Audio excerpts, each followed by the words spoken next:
Marie, good morning. Morning. Anong gagawin natin? Gusto ko sana ng light naman na color. Kasi Okay. last time dito ako parang ganito lang, parang More dark on brown brown. lang, Mm-mm. okay. Kaya na ba ng buho ko i-bleach? Ano palang history nito? Kasi 2021 pa naman ako nagpa-rebond. So, well, I think nakat naman na siya lahat. Okay. Tapos na-bleach ka rin. Nung nagpabalayad siya ko, siguro nandiyan pa sa dulo. Ito may bleach ka pa eh. Ano nauna? Rebond or bleach? Yung rebond. Okay, na-try tapos ko na- napag-grow out mo na yon, Mm-mm. bleach. Mm-mm. Okay. Pero meron ka pang bleach here naman sa ilalim. Okay. Okay. Sige, anong gusto mong color? Bagay ba ito sa akin? Ito. Bagay ba siya sa akin? Like may mga beige ka. Oo. Tapos, almost 90% of your hair i-bleach. Okay, kung kaya ng hair Okay, ko. yeah. So, magdidepende din tayo sa lifting.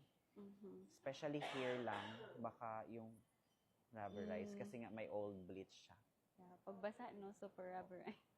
Ito, Oo. ngayon, Hindi naman na. hindi naman, okay. Oo. Pero yan, Yung bago mararamdaman mo lang talaga yung dry talaga. Yeah.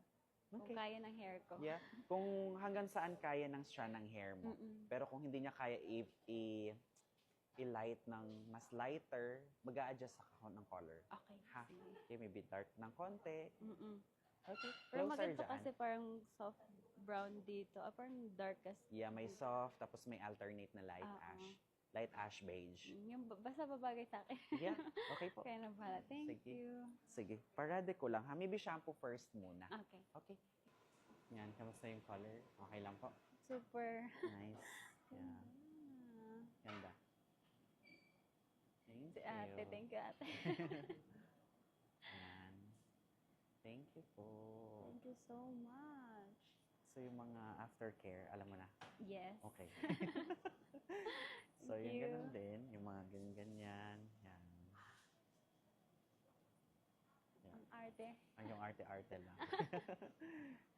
Thank you. Thank you so much. So, alagaan mo lang ha. So, wag ka lang muna mag-wash for 3 days. Yeah. Okay? Thank Thank you. you.